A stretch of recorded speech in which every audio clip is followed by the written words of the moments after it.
Hola, bienvenidos a Buki. Hoy desvelamos las claves del libro El mundo de Sofía, un libro que repasa la historia de la filosofía occidental. ¿Recuerdas ese momento de tu infancia en el que miraste las estrellas por primera vez? ¿Qué fue lo que despertó tu curiosidad por el universo? ¿Alguna vez te has preguntado por qué las personas no pueden volar? ¿Por qué existen criaturas tan diferentes entre sí? ¿Por qué podemos pensar? ¿Alguna vez te has sentido asombrado por el hecho de estar vivo, o de que el mundo exista? Muchos se preguntan cuál es el propósito de nuestra curiosidad. ¿Qué es lo que puede aportar la filosofía? No puede proporcionarte dinero o comida. Los filósofos no son más que un grupo de vagos. No paran de pensar en cosas sin sentido y malgastan los recursos sociales. Sin embargo, Gaardar considera que todo el mundo nace con una curiosidad natural por el mundo. Pero a medida que envejecemos y llevamos una vida progresivamente fácil, nos sentimos indispuestos a aprender más sobre el mundo. Los filósofos son los únicos que se embarcan de nuevo en ese peligroso viaje. Algunos se tropiezan, pero muchos persisten. Les dicen a aquellos que se preocupan demasiado por cosas materiales: señoras y señores, estamos flotando en el espacio. Pero a nadie parece importarle. Incluso se refieren a ellos de forma irónica como un grupo de alborotadores. Y luego siguen con sus conversaciones habituales: ¿me pasas la mantequilla, por favor? ¿Cuánto han subido hoy las acciones? ¿Cuál es el precio de los tomates? ¿Se enteraron de que la princesa Diana está embarazada otra vez? Ciertamente no tenemos ni idea.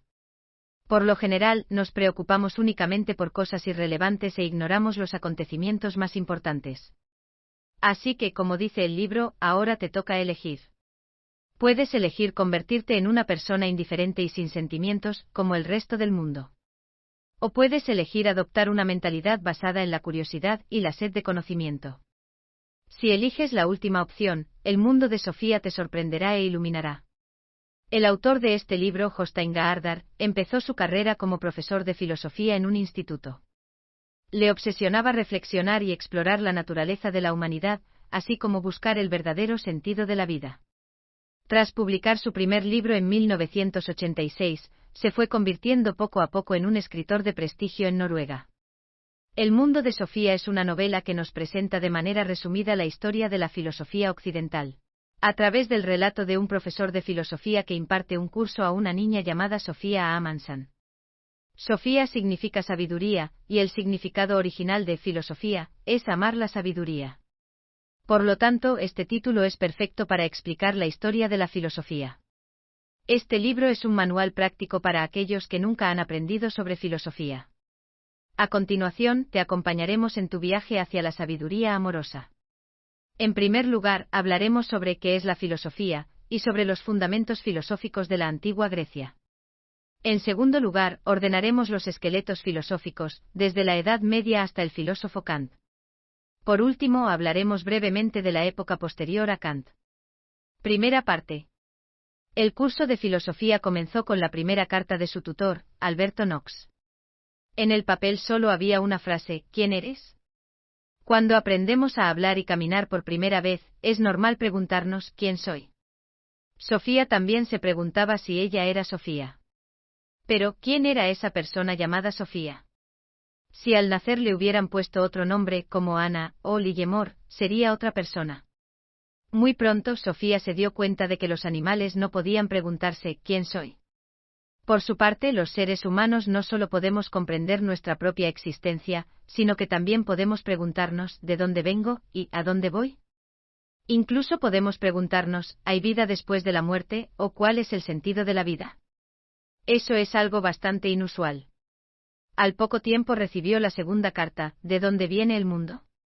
Sofía no creía que alguien supiera realmente la respuesta, pero valía la pena preguntárselo. Por primera vez en su vida sintió que no era correcto vivir en el mundo sin al menos indagar cuál era el origen de este. Gracias a la sociedad moderna con tecnología avanzada en la que vivimos, sabemos que habitamos un planeta muy pequeño en el espacio. Pero, ¿de dónde viene el espacio? Es posible que el espacio siempre haya existido. Pero, ¿es posible que algo exista de forma permanente?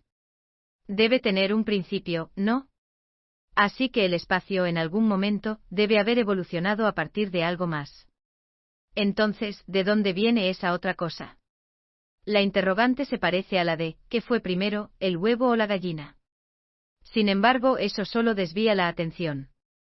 En algún momento tuvo que existir algo que surgió de la nada. Pero, ¿acaso eso no es igual de increíble que la postura de que el mundo siempre ha existido? ¿Quién eres? ¿De dónde viene el mundo? ¿Qué preguntas tan difíciles? Sofía sentía que la habían sacado de su vida cotidiana y la habían obligado a enfrentarse a estos enormes enigmas del universo. De hecho, estas son las mismas preguntas que se plantearon los seres humanos cuando miraron las estrellas por primera vez. También son preguntas que nos planteamos cuando éramos niños. La filosofía existe gracias a la curiosidad de los seres humanos. Gaardar considera que la curiosidad es el único requisito para llegar a ser un filósofo excepcional. No olvidemos que la palabra filosofía significa amar la sabiduría. Muchos de los mitos más antiguos de la historia de la humanidad nacieron para dar respuesta a estas preguntas. Por ejemplo, en la mitología nórdica, la gente creía que era Thor quien generaba los truenos, los relámpagos y la lluvia, trayendo consigo la fertilidad. Los griegos también crearon innumerables mitos, como los de Zeus, Apolo, Atenea y Dionisio. Los primeros filósofos griegos criticaron duramente estos mitos. Consideraban que dichos dioses se asemejaban a los humanos, y que parecían igual de egoístas y traicioneros que estos. Por lo tanto, los mitos no eran más que el resultado de la imaginación de los humanos. A partir de entonces, las personas empezaron a evolucionar de un pensamiento mitológico a uno basado en la experiencia y la razón. El objetivo de los primeros filósofos griegos era encontrar las explicaciones lógicas a los cambios de la naturaleza, en lugar de atribuírselos a factores sobrenaturales. Estos filósofos son conocidos como filósofos de la naturaleza. El libro nos presenta a varios de los filósofos más importantes de este periodo. Por ejemplo, Parménides pensaba que todo lo que existía en el mundo era eterno y no había ningún cambio real. Nada podía convertirse en otra cosa. Lo único verdaderamente real era la unicidad. Heráclito no estaba de acuerdo con ese planteamiento. En su lugar, propuso que todo fluye.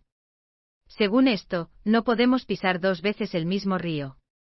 También señaló que todas las cosas en el mundo tienen sus opuestos.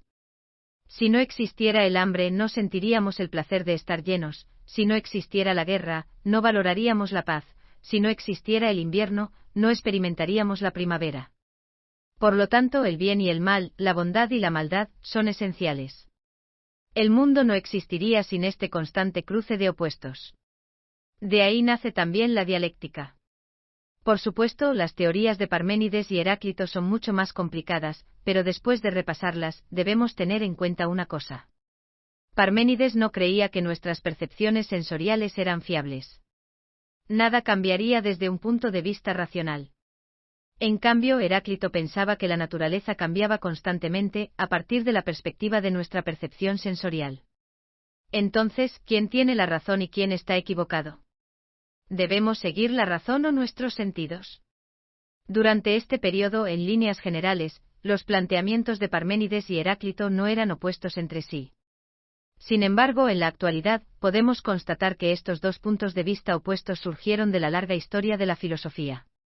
A raíz de los filósofos de la naturaleza, Sócrates presentó el inicio de la historia de la filosofía.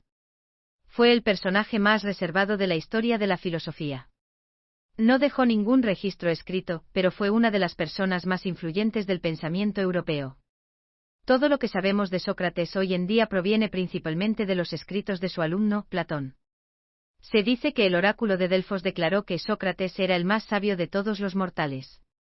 En palabras del filósofo romano Cicerón, Sócrates convocó a la filosofía para que bajara del cielo, la estableció en las ciudades, la introdujo en los hogares y la obligó a indagar sobre la vida, la ética, el bien y el mal. A diferencia de los sofistas, Sócrates creía que los filósofos estaban conscientes de que sus conocimientos eran muy limitados, y que por eso seguían persiguiendo la verdad. En una ocasión afirmó: «Lo único que sé es que no sé nada». Por lo tanto, los verdaderos filósofos son aquellos que reconocen que hay muchas cosas que no saben, y eso les molesta.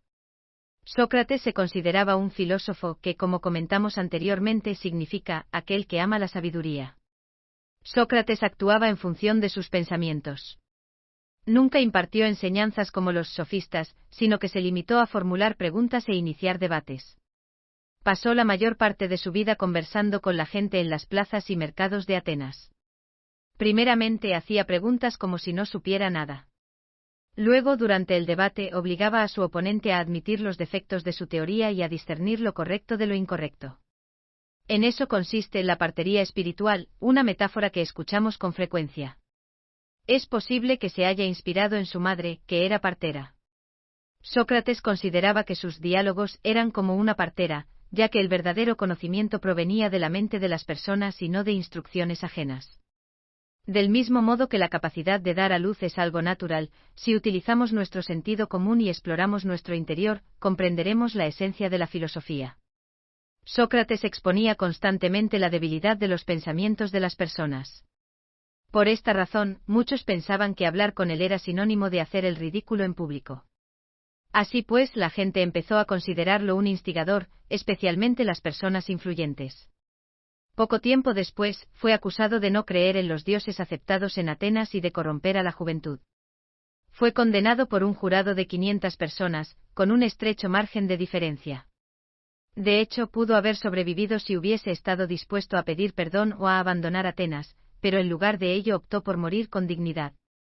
Hoy en día, muchos expertos opinan que es necesario pensar en Sócrates como la filosofía en sí, y no como un filósofo. Mejor dicho, es la encarnación de la filosofía. A lo largo de la historia de la filosofía, todos los filósofos han considerado la sabiduría y el conocimiento de la disciplina como un instrumento, sin embargo, para Sócrates, la filosofía era un diálogo. En el diálogo las personas revelan y superan sus contradicciones para tratar de encontrar la verdad.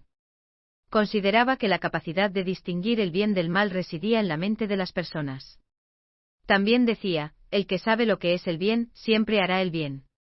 Nadie puede ser feliz si actúa en contra de su propia naturaleza.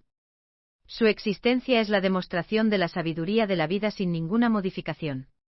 Su martirio elevó por primera vez la filosofía por encima de la vida y la muerte. Después de su muerte, la filosofía se convirtió en una actividad verdaderamente noble. Platón tenía tan solo 29 años cuando su maestro Sócrates bebió cicuta y murió tras ser juzgado. Se quedó sin palabras al ver cómo Atenas condenaba a muerte a su ciudadano más noble. Este incidente influyó notablemente en su futura trayectoria filosófica. Para Platón, la muerte de Sócrates demostró que existía un conflicto entre la sociedad real y la sociedad ideal. La primera acción de Platón como filósofo fue publicar el argumento de Sócrates ante el jurado en el libro Apología de Sócrates.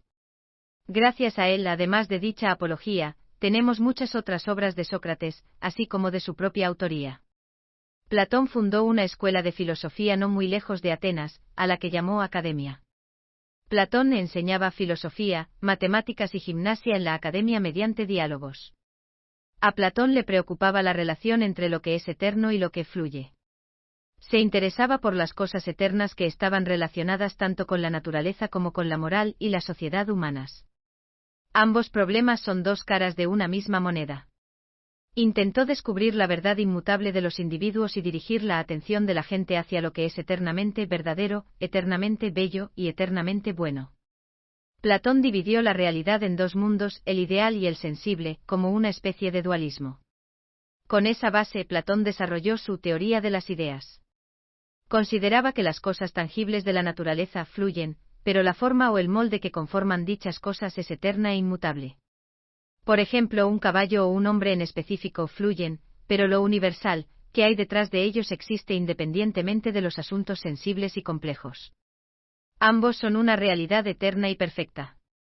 Todas las cosas y fenómenos del mundo son réplicas y sombras de lo universal. ¿Qué significa esto? Que si queremos hacer una galleta con forma de caballo, necesitamos un molde con forma de caballo. Este molde es lo que Platón afirmaba que era lo universal. Gracias a este molde hay miles de caballos individuales en el mundo. Por lo tanto, es imposible comprender realmente los asuntos sensibles, ya que cambian constantemente. Solo podemos tener opiniones o puntos de vista sobre ellos. Sin embargo, sí podemos entender las cosas eternas, inmutables y universales, como las matemáticas. Platón también era partidario del dualismo mente-cuerpo. Creía que el hombre es una criatura dual. Nuestro cuerpo fluye y pertenece al mundo de los sentidos, pero también tenemos un alma inmortal. Dicha alma existe en el mundo de la razón. Nuestras almas existen desde un principio. Sin embargo, apenas se despiertan en un cuerpo humano, olvidan todas sus ideas perfectas. Cuando encontramos varias formas de la misma cosa en la naturaleza, surgirá un anhelo de volver al verdadero origen. A este tipo de anhelo se le conoce como eros, que significa amor. Sin embargo, aunque este es el curso ideal de la vida, la mayoría de las personas no están dispuestas a liberar las almas de sus cuerpos.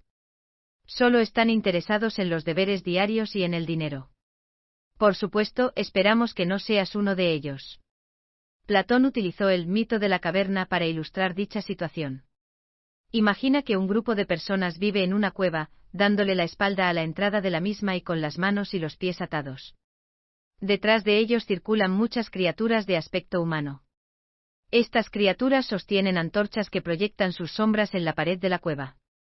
Para el grupo de personas, estas sombras representan lo que creen que es el mundo real.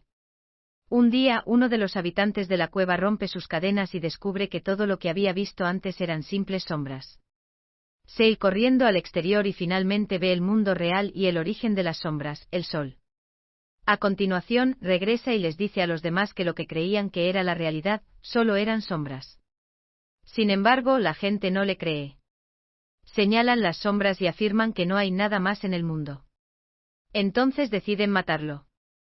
El mito de la caverna pretende ilustrar el camino del filósofo desde las sombras hasta la verdad. Lo más probable es que para Platón, el hombre que regresó y fue asesinado en la historia sea el propio Sócrates. De hecho, los planteamientos de Platón no solo estaban profundamente conectados con su maestro, sino también con su alumno, Aristóteles. Durante los últimos 2000 años, los planteamientos y pensamientos de Platón han sido constantemente discutidos y criticados. Su alumno Aristóteles fue el que inició esta tendencia. Aristóteles fue el maestro de Alejandro Magno. Sus obras abarcaron diversas áreas de conocimiento, incluyendo la física, la metafísica, la biología, la poesía, la música, la lógica, la ética, la política y la economía. Naturalmente, este buki no puede analizarlas todas. Solo podemos presentarte brevemente su teoría de las 4 causas. Aristóteles admiraba mucho a Platón. Sin embargo, también dijo: aprecio a Platón, pero aprecio aún más la verdad. Afirmaba que Platón insistía mucho en lo universal y estaba obsesionado con las ideas. Aristóteles, por el contrario, utilizaba sus sentidos para estudiar ranas, peces, anémonas, amapolas y otros objetos que existían en la realidad. Es por ello que también ocupa un lugar muy importante en la historia de la ciencia. Aristóteles consideraba que las ideas, la forma y lo universal de las cosas no existían separadas de las mismas, sino que se encontraban en cosas específicas.